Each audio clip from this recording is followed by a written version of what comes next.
Hello everybody. Good morning. I am so pleased and excited, and first of all I want to give honor to God, because if it weren't for Him I wouldn't be here today, and honestly I really should be gone already, snuffed out, but He kept me around for a purpose such as this. And so I just want to acknowledge God first, and also the Vice Chairman and the Chairman of UAMIC and the staff for all that you do on a daily basis. I am honored to join with you in the struggle for those that are less privileged than us. Because doesn't the Bible say if you serve the least of these, then you served unto me?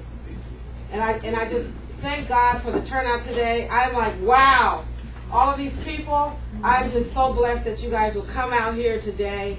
And all the members, the new members, thank you so much for standing with us in this struggle.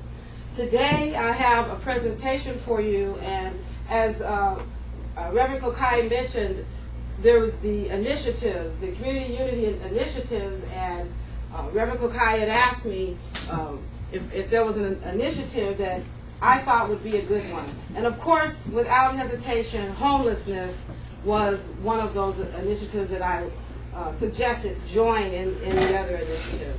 But I'm not going to strictly talk about homelessness today. I'm also going to talk about another serious issue that's happening in our community.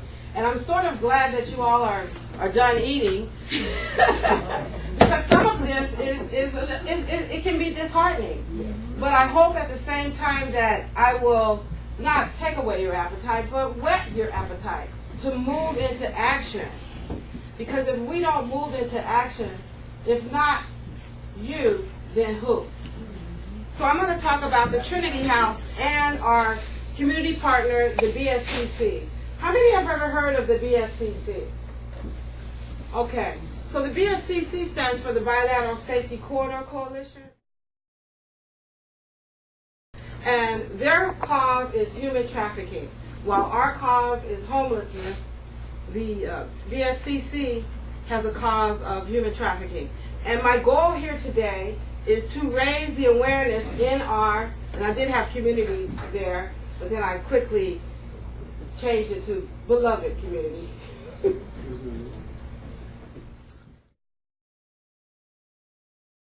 Let me talk a little bit about the Trinity House and then the BSCC. You all sort of got a little bit of information about the Trinity House. And basically what the Trinity House does is we provide transitional housing for the homeless or those at risk of homelessness. Our goal actually is to divert homelessness altogether, because a lot of the services that come into play don't happen until you're already homeless. And we really want to catch you before you become homeless and provide that path to get you on the road to self-sufficiency. So the Trinity House started with one home here in San Diego. We've since expanded to 4 homes in San Diego.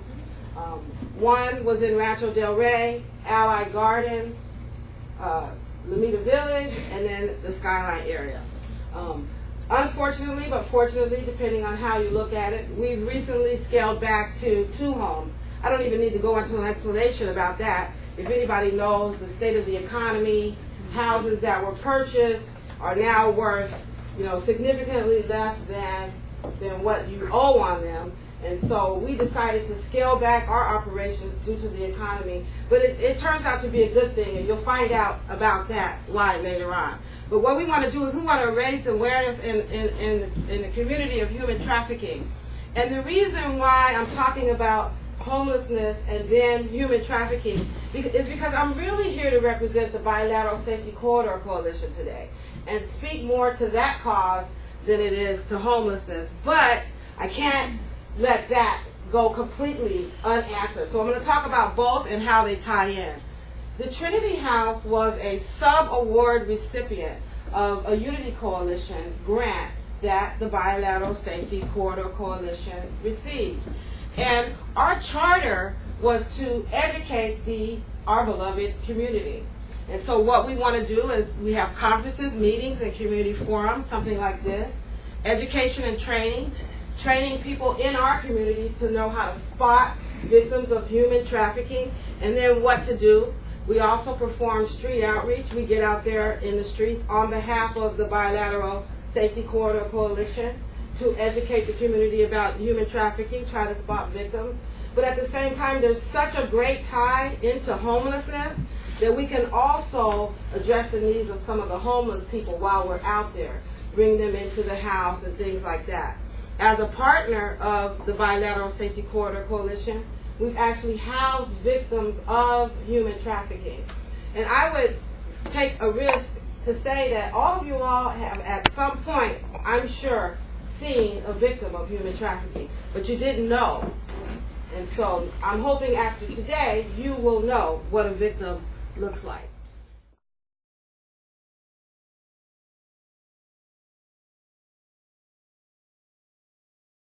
I'm going to talk about homelessness first, okay though? Did you all know that there's approximately 10,000 homeless people just in San Diego County alone? 10,000, okay? And there's about 4,500 shelter beds available. So you do the math. Very easy to figure out from that leaves over 5,000 children and individuals to find shelter. And where are they finding shelter at? In doorways, alleyways, under bridges, and in abandoned cars. Somebody needs to do something about that. Give you some information about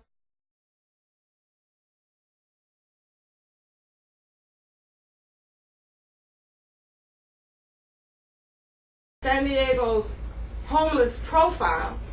The urban homeless population is estimated at about 6,363. Single adults comprise 81% of that. Family members make up 39%. And these numbers are from 2006. So they're actually slightly low. That family members, I want to take a pause there for a moment, because when it says family members, really what it's talking about is homeless families with children. That is the fastest growing segment of the homeless population. Are families, women out there with kids, even fathers with children. They are living on the streets every day, scrounging, scraping, and grinding to make ends meet. And a lot of times it is to no fault of their own. And I want to stop here because our cause this year, our charter this year, is to raise the awareness of homelessness and to destigmatize the view of the homeless. Look at the person next to you. Look them right now in their eyes. You see the person next to you? That is what the face of homelessness looks like. It looks like the person sitting right next to you. Okay? It doesn't look like somebody that is dirty, matted hair, on the streets, begging for money.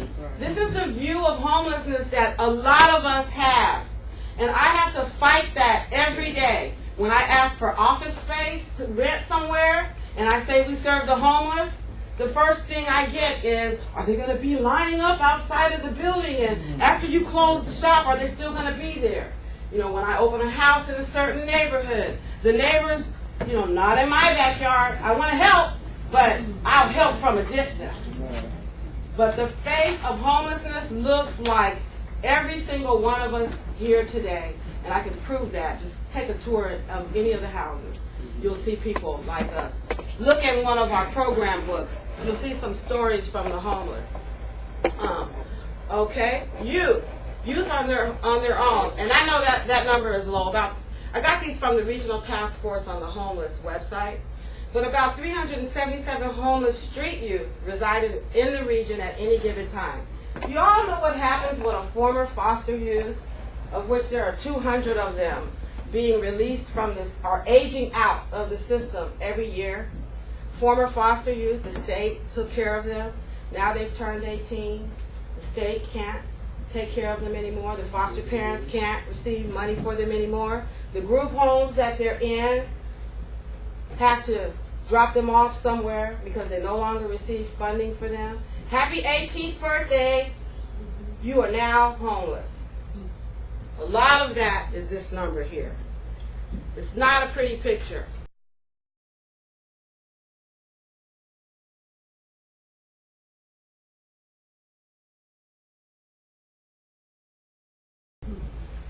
The Trinity House, just to focus and divert away from the sadness of that, is that as of July 1st, 2008, and we were founded on July 15, 2005, so we're only 3 years old, we've been able to help 208 individuals avoid homelessness. Approximately 150 of those were children. I think that deserves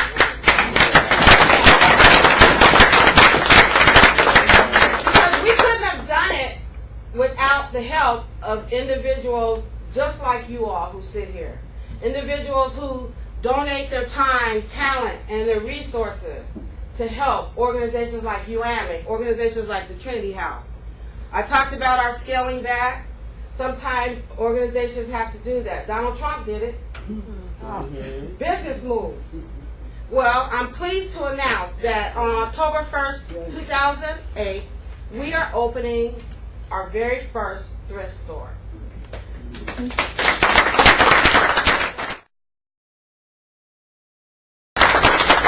don't know what that little thing is in the corner there, but but anyway, so bring your donations, give us a call, I'll notify you about the grand opening. But part of our scaling back is to scale up. And so with that, we're having a thrift store open. Making the tie from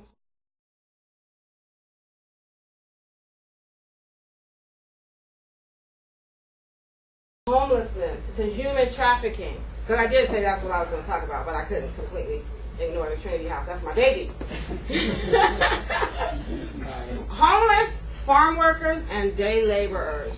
Talking about the homeless, that there's more than 1,600 adult farm workers and day laborers that live in encampments throughout the region. I'm talking about your region, where you live, okay? The workers' tenuous living conditions and their geographical, linguistic, and cultural isolation make it very difficult to really estimate their numbers. So the number is low because we're unable to get into many of the local canyons to count. We're talking about homeless. When you drive up the freeway and you look into the strawberry fields and you see those people there working, a lot of those are homeless, but also a lot of those are victims of human trafficking.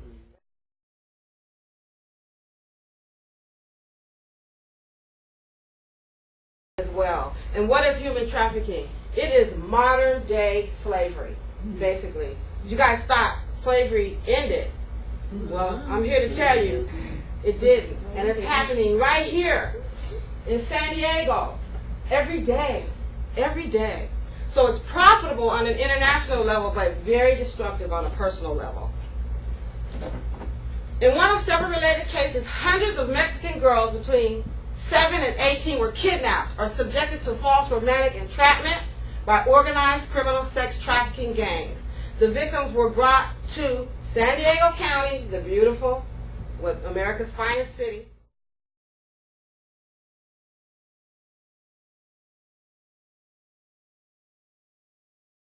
Over a 10-year period, ending in INS, FBI, and San Diego Sheriff Department raid in 2003, these girls were raped by hundreds of men per day in more than 24 homes based in agricultural camp-based brothels. What is human trafficking?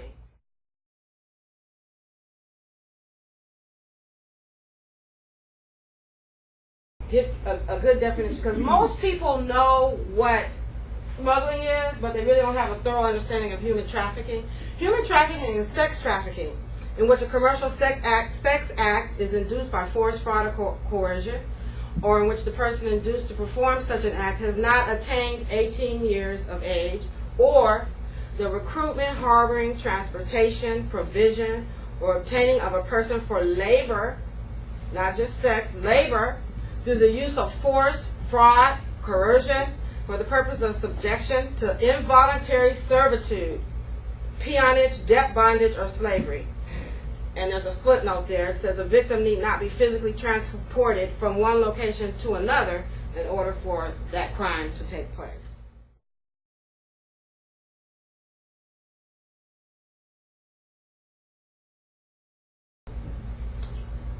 Worldwide, there are an estimated 12.3 million individuals, 12.3 million, in forced labor, bonded labor, forced child labor, and sexual servitude at any given time in the world. Free the slaves estimates 27 million. 800,000 are trafficked across international borders, plus millions within their own country. In the United States, there are an estimated 14,500 to 17,000 individuals trafficked into the United States alone. So they're brought here, not just from Tijuana, China, all over the world, brought here. San Diego-Tijuana region is a major point of human trafficking because of the border and the two large metropolitan areas. What is that?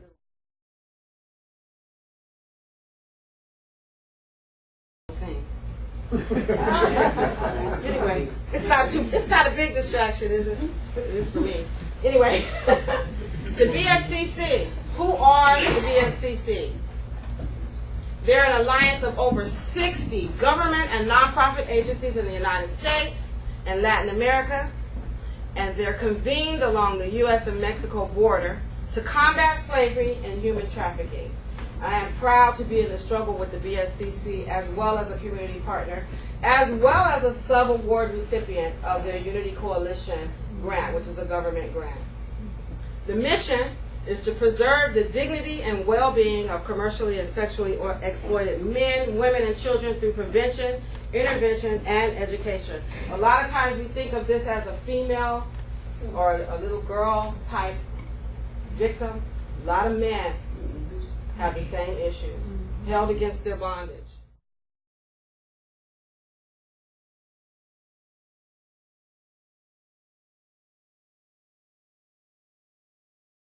All kinds of things happening to them. So trafficking is when an individual is moved from his or her home and held against his or her will, and almost always there's some kind of debt. Whereas smuggling, the relationship ends at the border. So a lot of people are smuggled over here by the coyote, and then they're brought over here, and once they get here, the transaction ends. They pay the coyote, they go on about their business. Whereas with trafficking, most of the time, promises are made. We're going to bring you over here. We got this wonderful job for you, and once you get over here, you're just going to have a better life. You're going to be able to take care of your family back home, and that's how they sell it.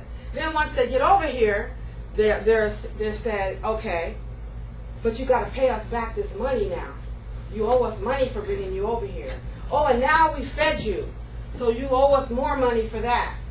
And they start to threaten and coercion and things like that.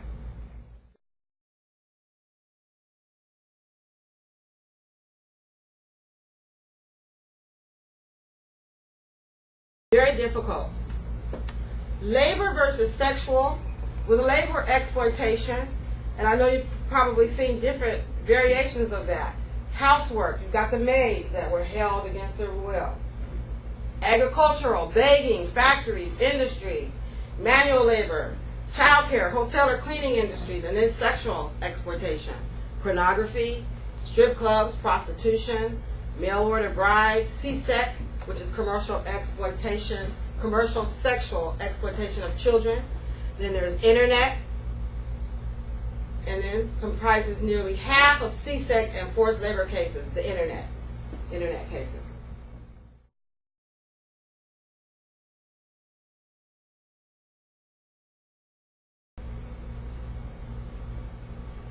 A little bit about CSEC, which is the use of children for sexual gratification by adults for remuneration, is that right, tongue-tied, in cash or kind to the child or a third person. Then we have prostitution, pornography, and sex trafficking, child sex tourism, child marriages, forced marriages. And it's not a value or belief of any culture, okay?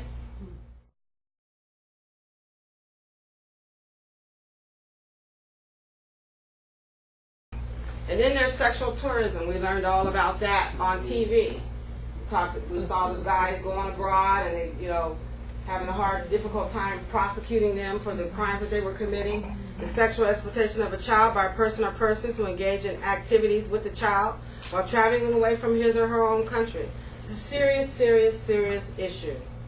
Largely occurs from industrialized to developing countries, and adults are also victims of this kind of tourism and are sometimes enslaved.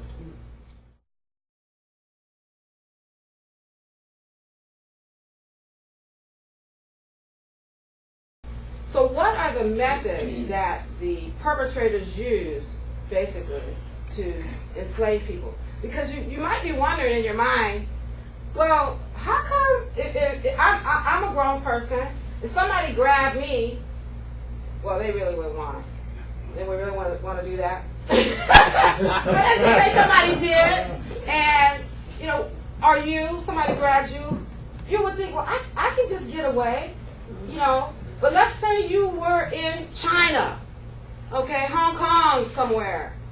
You couldn't really speak the language. You were away from your home. And somebody said, I know where you live. You live on Gribble Street. I know what school your kids go to. I know your cousins, your mama, your father. And if you say anything, I'm going to hurt them. You got to think twice about what you would do. And then they promise you're going to go home, you're going to go home. Just work a little bit harder. You just got to pay this little bit more off. So they use coercion and recruitment.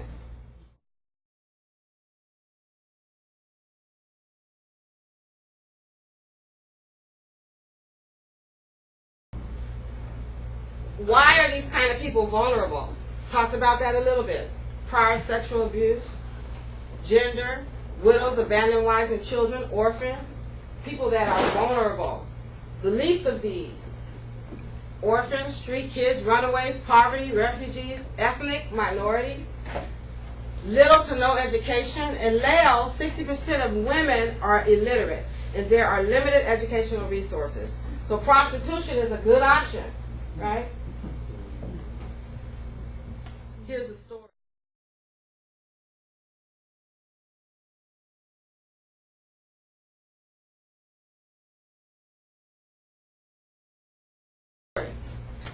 I did not even ask where I was going. I was promised a job and money for food. I was sure I was getting away from trouble. I even thought that I'd make some money, return home, and help everyone, including my father. This is from Anna, a victim of trafficking, who after running away from home to escape her father's beatings was trafficked into Poland and forced to beg on the streets.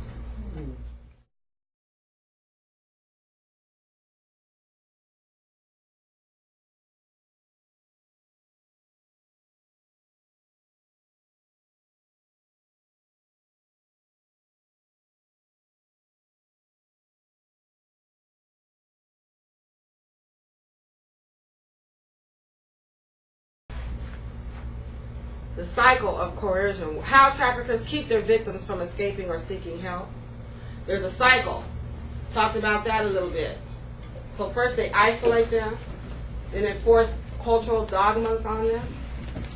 Substance consumption, physical abuse, monopolization of perception, and it goes on and on. Threats, occasional indulgences demonstrating omnipotence, and degradation.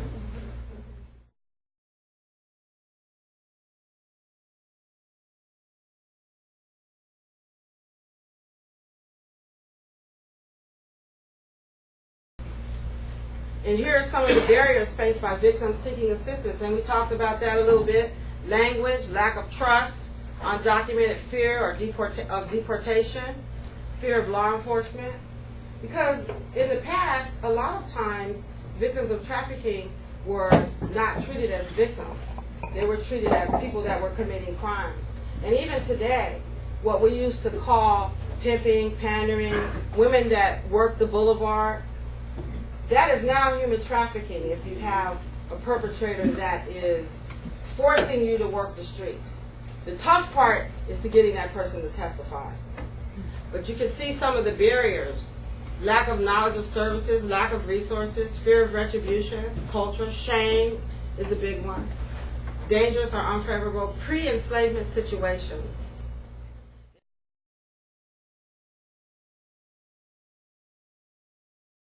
And then long-term effects, and I've seen them. We've had victims housed in Trinity House before.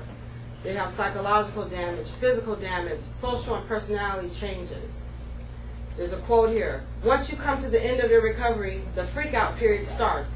You can't get a job with 8 warrants in 8 different countries.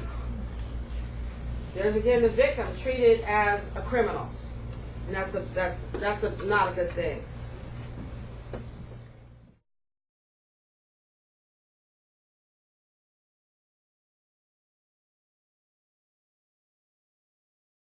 I'm hoping that this is something that will stay with you guys, because the main thing is that we can get all this knowledge and we can understand what human trafficking is and what struggling is, and and smuggling is, and how many homeless there are in San Diego, and and all that stuff. But if each of us don't do something big, something small, just something, then the problem goes on. What is that saying that says is all that it takes for evil to prevail is for good people, any people, to do nothing. Okay?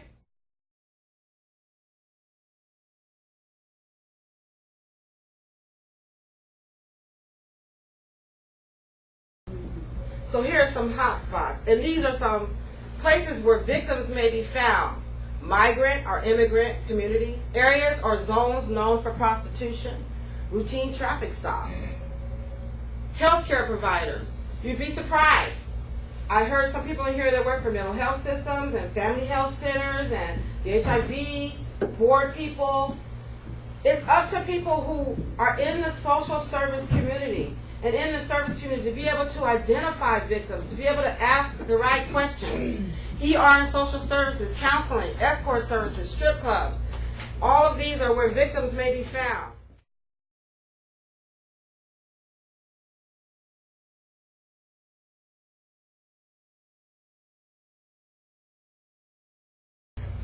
Continued, airports and hotels, malls, large agricultural fields, resort communities. Victims are also found due to law enforcement calls concerning domestic abuse or organized crime. And if we have time, I'll show you a quick video from San Diego of an incident that took place where a trafficking victim was found because of a domestic violence call.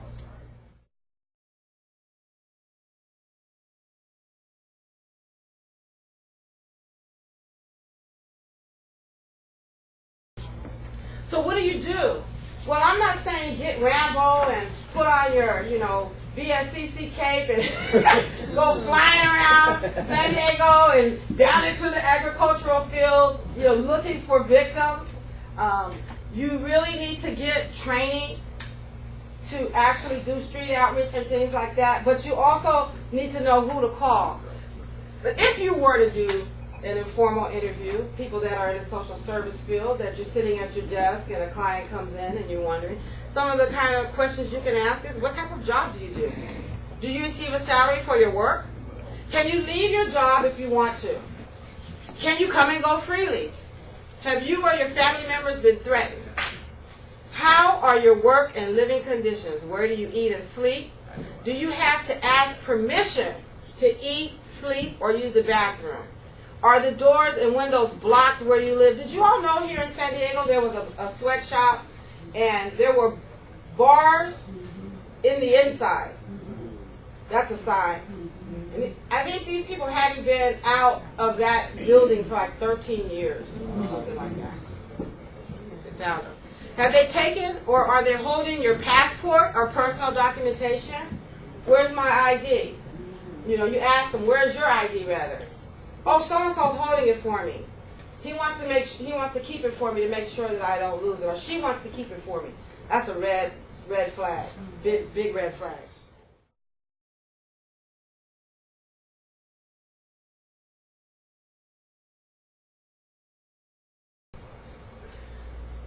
Evidence of debt. How much is the debt? So has the person incurred a debt? How much is it? To whom? For what? Travel, room and board, job placement, how is the debt paid? Are family members debt guarantors? paper wrecker. How does the victim pay personal expenses? Shopping and travel.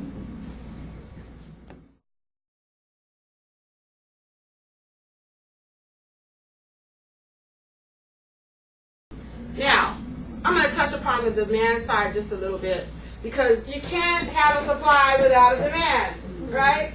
And so we got to talk about that a little bit. So for traffickers, of course, there's profit. Ease of deception, demand stimulates supply. The more we demand it, the more the supply. For Johns, clients of prostitution, anonymity, supply stimulates demand. And then for both, there's a sense of economic, cultural, gender, class superiority, racist attitudes, rationalization. They feel like they're helping the poor. Isn't that sad? Sick. Naivety of general public as far as the origin of their products. Slave labor and the chocolate companies is an example. Slave labor in the chocolate factories is what it's talking about. There has been, of course, and I'm transitioning now because we talked about what human trafficking is. We talked about how to spot victims of trafficking. But also, with all of that, then what happens? And how does the state and law enforcement kick in to assist these victims? Because, as I mentioned, in the past, they were treated as criminals. But there's been some legislation brought forth, and there's a realization now that these are actually victims. Just because you see a 13-year-old girl, 14, 15-year-old girl working the streets, and she's flipping off and talking mess to the police, she is a victim. I don't care how you look at it. Somebody tricked her. She is a victim. She should be treated as a victim. Okay?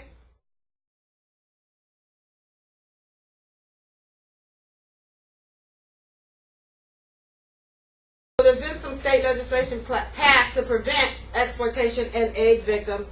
And really, the only one I'm really going to touch upon is California, because there's some federal stuff, but I don't want to run out of time. But anyway, so now what we used to call pimping and pandering, you know, you beat up a girl that's on the street working for you.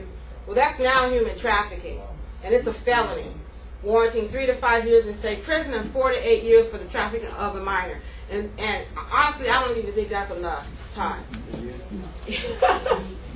But it allows victims to bring civil actions against their traffickers, and there's interagency statewide task force, which is the California Alliance to Combat Trafficking and Slavery. So there's task force for that.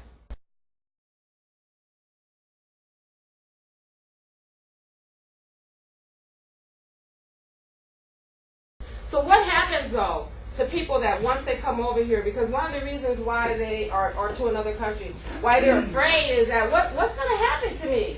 Are you going to deport me now?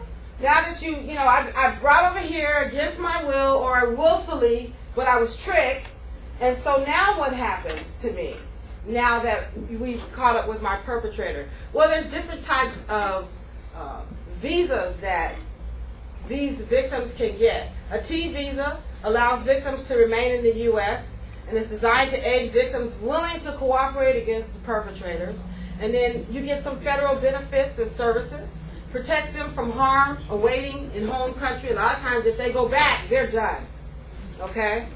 And there's 3 years until you're eligible to apply for permanent residency, so you can get a temporary visa. And then the U visa, which fosters relations between immigrants and law enforcement. The U1 visa are for victims of crimes who are not U.S. citizens who will cooperate. And then the U2 visa is for spouses or parents. So you can also bring your family over to keep them protected as well.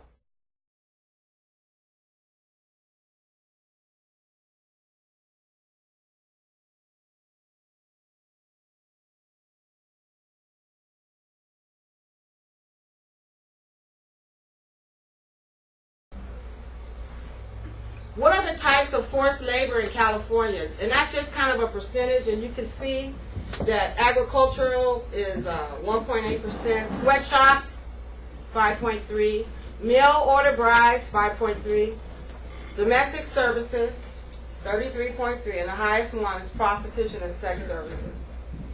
So let me just Where I am. Okay. So, coming along to the end, I wanted to show you all a quick video of, and this video was really for law enforcement training, but I thought it was interesting to see what happened on a particular call. So let me make sure I got some sound here.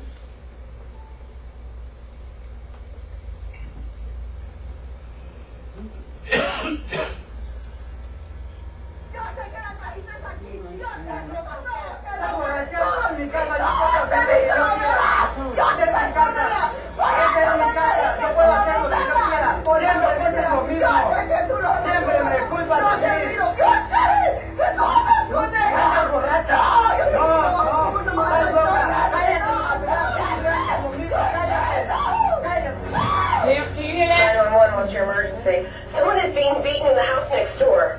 Okay, slow down. Give me the address. Okay, 321 Elm Street in Vista. Can you still hear the noises? Yes, and it's getting louder. Can you come right away? Someone's getting hurt. Man, we got deputies on the way. Deputy Perkins and I responded to the location regarding a domestic violence call. Someone's crying. Hi, Sheriff's Department. Can we come in? We made contact with a Hispanic couple, probably in their 40s. So it's What happened? See? Okay. I contacted the male half.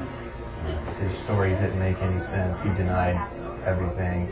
My partner, Deputy Perkins, was talking to the female half, who was bleeding about the face. She stated her husband had beaten her, and it was obvious that he had beaten her. Get married? You're married? You have any children? No. Well, Is there anybody else in the house? See if safe. Thank you. During the interview with the couple, it was indicated that there was another person in the back room. You don't know who she is? No? Do you live here? Okay. No. There's someone else in the back of the house? Okay, stay right here for me. What's going on here? As I entered the room, I found a white male, probably in his 20s, who's in the process of pulling his pants up. Everything illegal on you? No. No? Mind if I check real quick? Go for it. Go spread your legs? I talked to the white male. He didn't really have a good excuse for being there. He was very vague in his responses. She's your friend, huh? Mm-hmm. Hey, partner, I got one coming out to you. A very young Hispanic female was laying on a dirty mattress on the floor. How old are you, Alma? 18, 18? What's your date of birth? February 18, 1991. 19. She told me that she had been brought to the United States about 2 weeks ago from Mexico. And you don't know who this guy is? No. Why did he bring you here from Mexico? To clean houses? To clean houses? And have you been cleaning any houses? No. What has he been having you do? Bringing people in. You bring people in, or he brings people in? He brings people in. He brings guys in here? Yeah. To do what? Touch on my private parts? They touch your private parts? Yeah. And have sex with me. They touch you in your private parts and they have sex with you? The guys that he brings in here? Yes. Well, that's not going to happen anymore, okay? I need you to come with me. All right?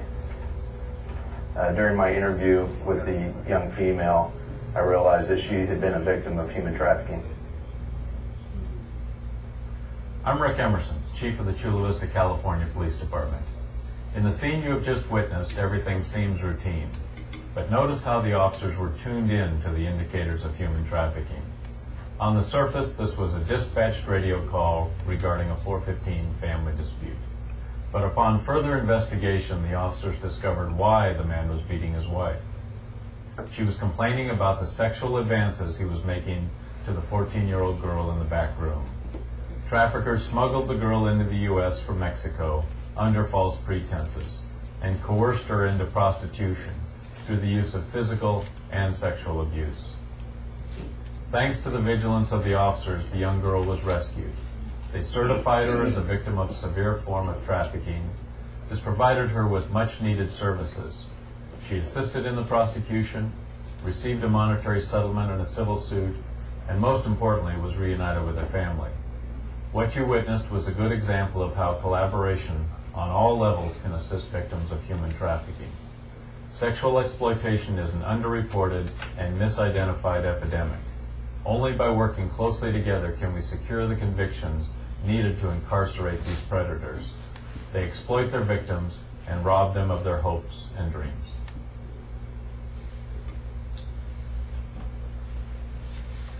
Pretty serious and probably shocking that stuff like that happens right here in our own backyard. In conclusion, if everyone has a pencil, I want to direct you to the phone number of where to call if you suspect or spot a victim of trafficking. There's a 24-hour hotline here, 666-2757.